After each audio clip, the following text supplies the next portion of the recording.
Hello, good evening, everybody. Welcome to our Tech Tuesday. And we've been covering that nasty subject of cancer, but we've also learned that it doesn't have to be that nasty, and that there are certain things that one can do to protect yourself against it, as well as sort of boost yourself during treatments and things. And that's what I'm going to get into tonight is what, we've been through all the tests and things that one can do to check and see if you do have it, if you're genetically predisposed to it, some of the triggers that cause the problem, and how they're sorted out and all the rest. So tonight we're going to finish off, I hope to be able to finish off tonight, with some more on the nutrition aspects, because I started that last week, where we started to learn about the phytonutrients and that kind of thing. And this week we'll get into the next part. Let me just share my screen over here and get going there. And see if I can hide this little lot there and shrink this down. So, and I've taken this information that I've been using from numerous different sources, but the nutrition part I've borrowed from some of Dr. Jim McAfee's newsletters, which you will find on his website, which is www.imageawareness.com. If you need that site, please let me know and I'll happily share the address with you. But there's some fascinating information over there. So cancer, which is the scary big C, and it can be scary because most people think that if they're diagnosed with cancer, it's an automatic death sentence. It's not. Life, unfortunately, is a death sentence because not one of us will get out of here alive. So the fact that you've got cancer does not necessarily mean that your life will be any shorter than what it would normally have been otherwise. It can obviously be so in some cases, but it's not always the case. So we're starting to do, I can get my system to work over here. So last week we covered the allium, the phytonutrients and the phytodefense packet products and plants and things like that. And this week we're going to start off with the allium family. A study by Dominique Boivin and associates published in 2008 found that the cruciferous and allium families of vegetables inhibited the proliferation of 8 different cancer cell lines. That's quite a significant number of different types of cancers. Extracts from more commonly consumed vegetables were much less effective. Researchers wrote, in fact, among all the vegetables tested in this study, the extract from garlic was by far the strongest inhibitor of tumor cell proliferation, with complete growth inhibition of all tested cell lines. Leek, immature or green, and mature yellow onions were also highly inhibitory against most cell lines. Some quite higher grade English words over there, but don't stress about all that. But bottom line is your garlic and your allium family plants are extremely potent against a whole lot of different types of cancers.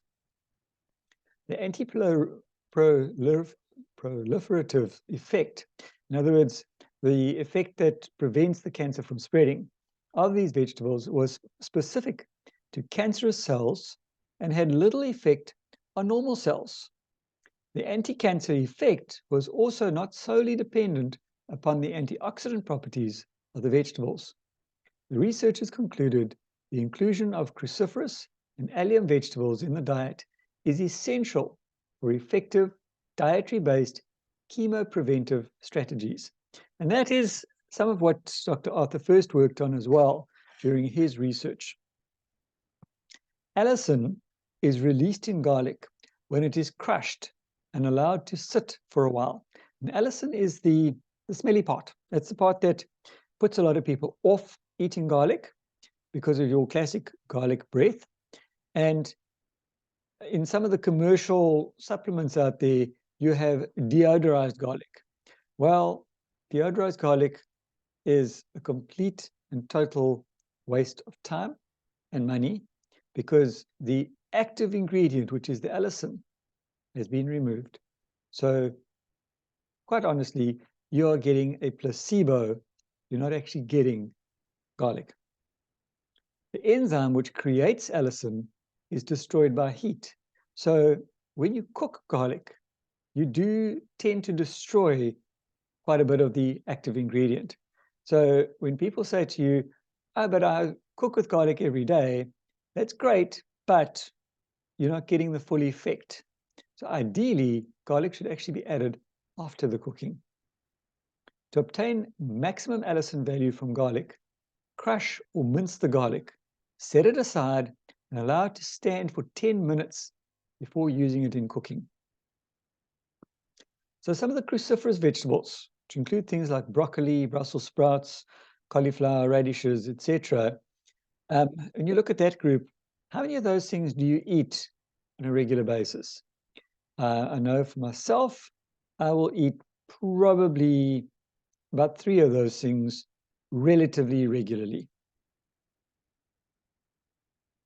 Just move me out of the way over here. Cruciferous vegetables have a potent inhibitory effect on most cancer cell lines tested. Kale and Brussels sprouts contain very large quantities of glucosinolates and are among the most effective cruciferous vegetables in inhibiting cancer cell growth. And I must say, while I like Brussels sprouts, I do not have them on a regular basis. These vegetables help reduce the risk of cancer by reducing the production of substances which can trigger cancer development, as well as by triggering cell suicide, otherwise known as apoptosis of cancer cells. Remember, as I spoke of last week and the previous week, that a cancer cell is a normal cell that has gone rogue and requires a trigger to set it off. And those triggers can be numerous different types of things. But if we can reduce the risk of the trigger, then we're already on a winning streak. The cruciferous vegetables with the greatest effectiveness in cancer prevention include Brussels sprouts, kale, cabbage, curly cabbage, cauliflower, and broccoli. One concern with cruciferous vegetables is their activity as goiterogenic agents. In other words, they block the iodine uptake and can suppress thyroid function when consumed to excess. And just like anything, too much of anything is bad for you. And quite honestly, too much water, too much oxygen is bad for you. So everything in moderation. Toxicologists will tell you the poison is in the dose, not actually what the poison is. Boiling significantly reduces the levels of anti-cancer compounds in cruciferous vegetables, while steaming or stir-fry does not. And this is why it's usually recommended that you steam your veggies instead of boiling them. Overcooking of Brussels sprouts results in the formation of a strong odor and flavor, which some find undesirable. And that's where I find that when cooking Brussels sprouts, you steam them until they're nice and soft. And then you don't have that overcooked taste or feel to them. Significant quantities of the anti-cancer compounds in cruciferous vegetables can be lost between the time of harvest and the point of retail sale. Losses of up to 80% can occur. And this is very much like the vitamin C content in a lot of veggies. Now, it used to be said that frozen vegetables lost a lot more nutrients than fresh vegetables. And I'm under correction, but I've heard that because of the freezing techniques that they use these days, that is not always the case anymore. Sadly, these researchers found that the broccoli could look just fine, even though the majority of the beneficial nutrients were lost within a 10-day period. So it's always important to get your vegetables as fresh as possible from the factory, namely the farmer or the garden. So the sooner that you can pick and then prepare and eat, the better it is. So omega-3s and cancer, how do they work? The quality of the fat in the diet plays a major role in cancer development. There are many potential action paths by which omega-3 fatty acids can work to prevent cancer. One is the suppression of highly inflammatory arachidonic acid. As we know, omega-3s are extremely good anti-inflammatories, and any disease is inflammatory in nature. Another is alteration of the estrogen metabolism, leading to less carcinogenic forms of estrogen, which leads to things like breast cancer. Omega-3 fatty acids also decrease the production of free radicals and decrease the inflammatory response. These beneficial fats also improve membrane fluidity, insulin sensitivity, gene expression, and intracellular and intercellular and intracellular communication. So intercellular means inside the cell, and intracellular means between the cells. By contrast, the omega-6 fat arachidonic acid has been shown to block apoptosis or suicide by human prostate cancer cells. And we'll find omega-6 in things like treonine. When the activity of arachidonic acid was blocked, there was a massive die-off of prostate cancer cells. Found that information very interesting. One of the benefits of omega-3 fats is that they can displace arachidonic acid in the membrane of cells, reducing the risk of excessive activity of this potentially harmful fat. So, vitamin D and calcium. My face is in the way again. A research paper by Garland and Associates suggests that increasing the blood level of vitamin D to 40 to 60 nanograms per milliliter would result in 58,000 fewer cases of breast cancer and 49,000 fewer cases of colorectal cancer every year. Those are some substantial numbers. Their research suggests that deaths from breast, prostate, and colorectal cancer could be cut in half by optimizing the blood levels of vitamin D. That simple little vitamin D, your proverbial sunshine vitamin, although not only found in sunshine, also found in foods like oily fish. And then obviously with the calcium over here, you'll see the little diagram to my left of my screen. One of the hallmarks of malignancy and cancer growth is the failure of cells to maintain adherence to one another. In other words, they lose the glue. They disjoin from adjacent cells, leading to a loss of differentiation and transformation into cancer cells.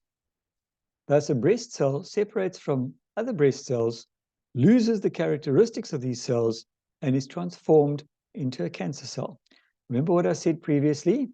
Cancer cell is simply a normal cell that's gone rogue.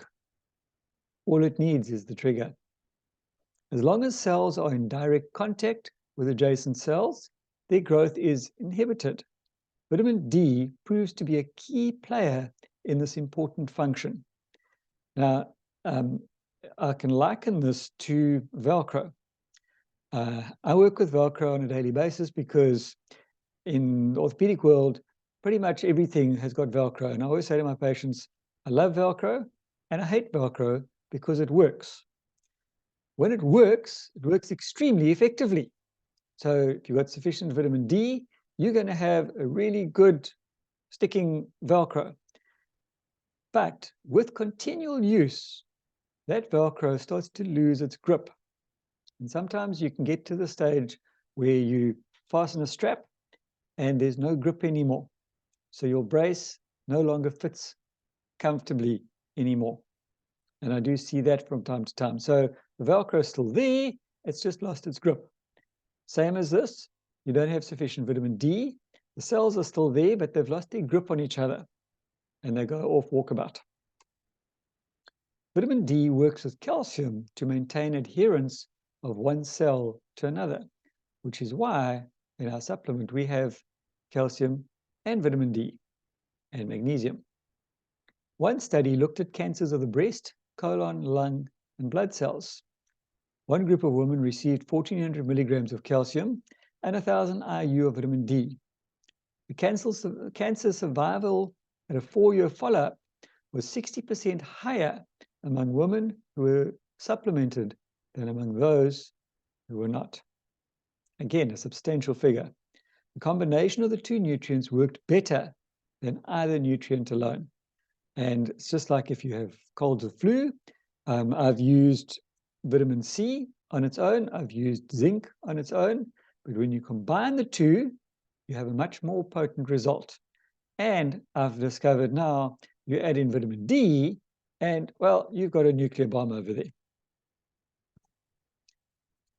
Get myself out of the way again.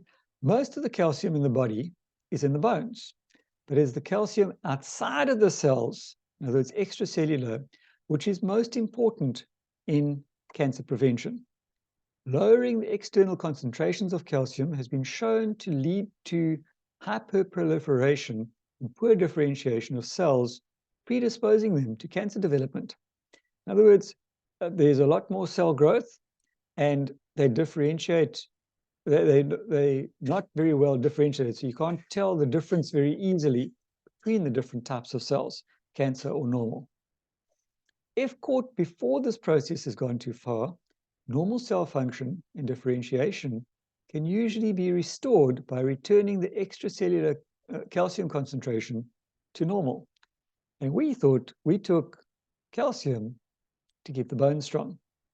Did you know that it also helps to prevent cancer?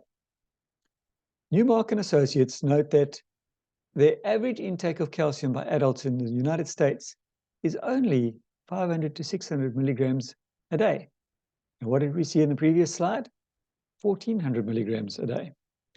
They feel that optimal intake should be 1,500 milligrams for women and 1,800 milligrams for men. These suggested intakes are based upon the fact that calcium is usually poorly absorbed. Now remember, when you supplement, it is exactly that. It's in conjunction to your diet.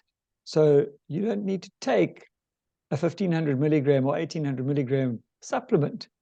You do need to see what you're getting in your diet and then supplement accordingly. Studies have shown that a properly chelated mineral can be absorbed as much as 6 times more efficiently than a non-chelated mineral. Supplementation of minerals in a chelated form is of particular value for difficult to absorb minerals like calcium, iron, and zinc. It should also be noted that high levels of calcium alone can induce a magnesium deficiency. Again, this is why with our supplements that we've got, you will see calcium plus magnesium plus vitamin D, all in one supplement, put together very carefully by our SAB. Magnesium has potent anti-cancer activity, just like vitamin D and calcium. So did you know that your CalMag was a potent anti-cancer drug as well?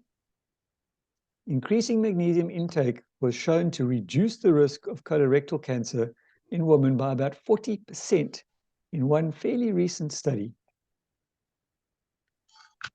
We get the vitamin C and sugar because they are twins, sometimes evil twins.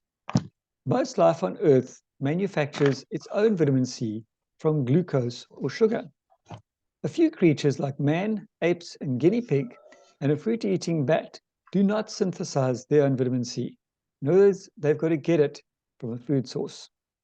Because vitamin C is manufactured from sugar in nature, the molecular structure of the two compounds is almost identical. These two compounds, sorry, I'm just going to do this.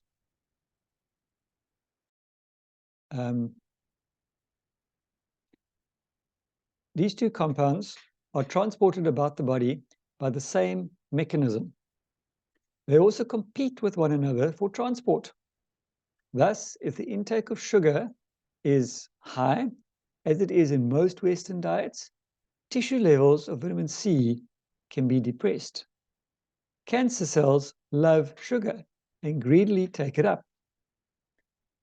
Sugar intake increases levels of a substance called IGF or IGF-1, which is associated with increased insulin levels. Lower levels of IGF-1 and insulin are associated with a reduced risk of cancers and diabetes. Insulin and IGF-1 are also important growth factors for many cancers. While sugar appears to have properties which promote tumor cell growth and the development of cancer, vitamin C, in contrast, appears to inhibit cancer development. Again, this is where we can see how nature works in synthesis. So you have one that works with the other. One balances out or counterbalances the other. Everything in nature is balanced. So if you have too much of one thing, you have too little of something else. And your ideal is to get a balance between those two things. At higher levels of oral intake, vitamin C also has a short half-life. Hickey and Roberts suggest that the half-life of vitamin C in the blood is about 30 minutes. This means that a single large dose will provide optimal activity for less than 6 hours. The writers note that a single megadose will provide only a fraction of the potential benefit of split or slow release doses.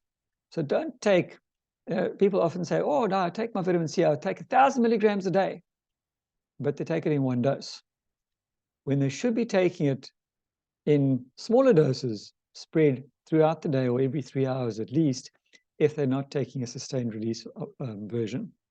It is not a bad idea to use both vitamin C and B complex in continuous release forms in order to optimize blood levels of these water-soluble nutrients. So how can we combat this cancer?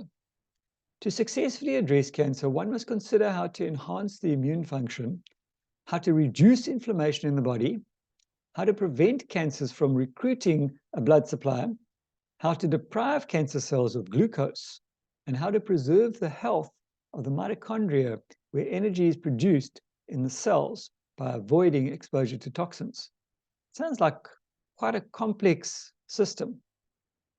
Many individuals may have small in size, dormant tumors kept in check by the immune system. In other words, we all probably have cancer in our system at any given time. But if our immune system is functioning well, it's kept in check. When the immune system is compromised, these tumors can flare up and become dangerous. Natural killer cells are important for keeping tumors in check. Studies of older people have shown a decline in activity of these cells with deficiencies of zinc and selenium. In women, folic acid, CoQ10, and vitamin E also appear important for natural killer cells. Reducing fat intake can significantly increase the numbers and activity of natural killer cells.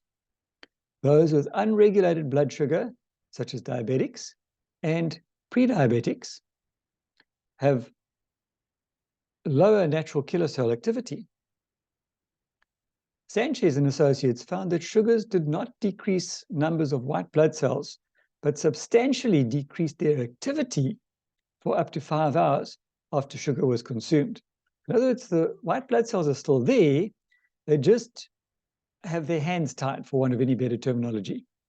On the other hand, fasting for 24 to 60 hours substantially increased the activity of white blood cells. Cruciferous compounds and polyphenols also have the ability to enhance natural killer cell activity. The fluidity of the cell membrane is important for immune function. One study demonstrated that supplementation with carotenoids increased lymphocyte proliferation by 37% in 20 days and enhanced the activity of natural killer cells by over 20%. Carotenoids and other antioxidants prevent the high-quality oils in the membranes of immune cells from oxidizing, decreasing fluidity, and impairing immune activity. Two important factors in overall immune competence are the quality of the oils in the diet and the range of antioxidants to protect those oils. The oils should be highly fluid and anti-inflammatory.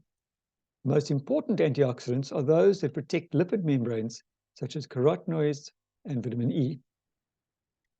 Lead-poisoned cells have difficulty moving through capillaries. Immune cells are hardened cell membranes, or immune cells with hardened cell membranes have difficulty reproducing more immune cells, as well as having difficulty moving to the site of where work in the body needs to be done. Imagine your house is well encased with burglar guards and there's a fire inside.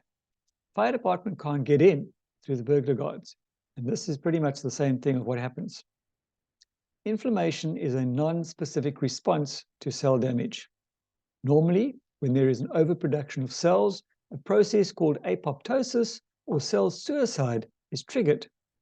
This is turned off by inflammation. One wants cells to proliferate with tissue damage so healing can take place. Cancer cells take advantage of the inflammatory process to prevent apoptosis and to disarm cells that might attack the cancer. The larger a tumor becomes, the more inflammation it causes, and the more aggressive the cancer becomes. Cancers are more likely to develop where inflammation is constant, as in infection with hepatitis B, H. pylori infection or stomach ulcers, and ulcerative colitis. The body has a means of turning off the inflammatory response when it is no longer needed or is becoming harmful. The key factors which bring an end to the inflammatory response are called resolvins and protectants. These substances are derived from the omega-3 fats, EPA and DHA. One of the primary dietary sources of inflammatory compounds is consumption of a fat called arachidonic acid. And this fat initiates an inflammatory cascade in the body, also increases the risk of blood clots.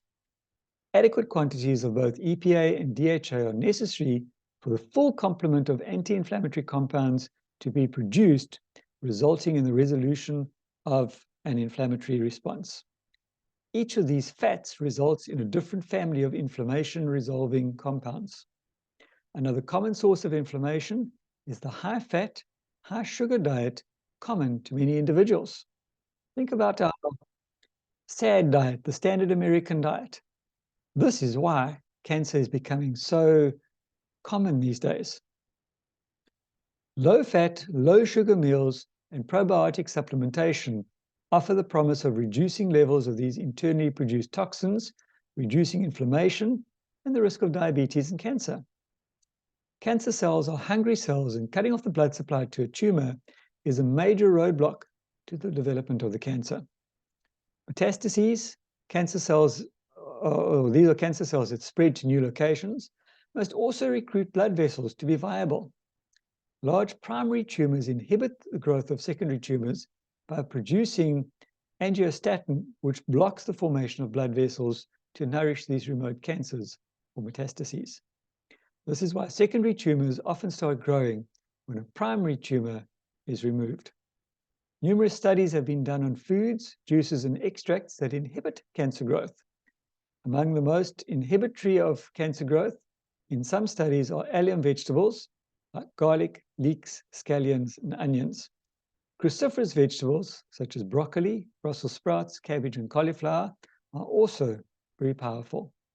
The catechins in green tea are one of the most potent inhibitors of angiogenesis.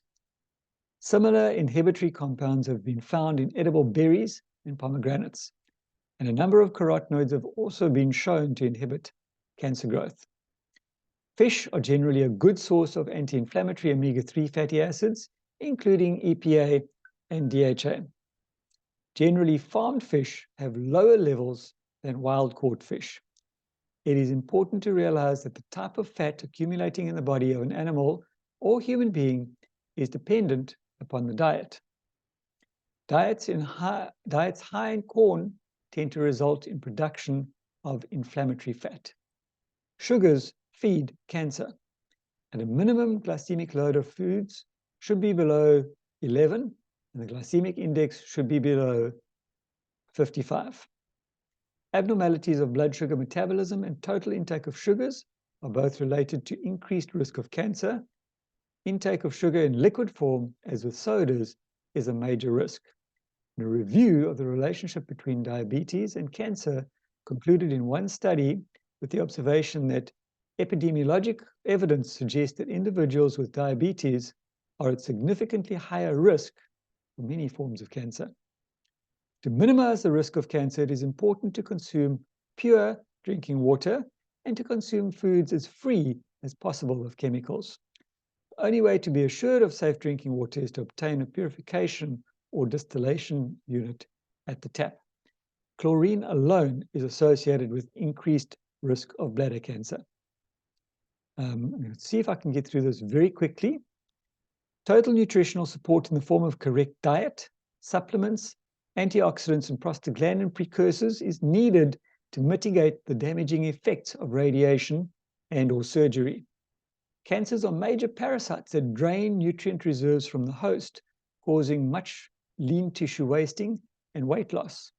The resulting malnutrition leaves the patient even more vulnerable to further tumor growth and infections. Properly nourished patients experience less nausea, malaise, hair loss, and toxicity in general. And these are all side effects that nearly always accompany chemotherapy treatment of cancer. There is evidence that certain nutrients such as beta-carotene, vitamin C, E, and selenium may enhance the effectiveness of radiation or chemo treatment at the same time as minimizing damage to normal cells. So, according to Dr. Willem Serfontein, we need to have a healthy diet, a reliable multivitamin and mineral supplement supplying at least 200% of RDA values of the common vitamins and minerals, CoQ10, flaxseed oil, fish oil, vitamin C, which is organically sourced and in divided doses, and high-dose multi-antioxidant supplement that supplies at least vitamin E, beta-carotene, vitamin A, selenium, manganese, N-acetylcysteine, and L-cysteine. That is end of my cancer talk, and we have about a minute left. So unfortunately, I don't think we're going to have too much time for questions. I'm going to stop my recording here.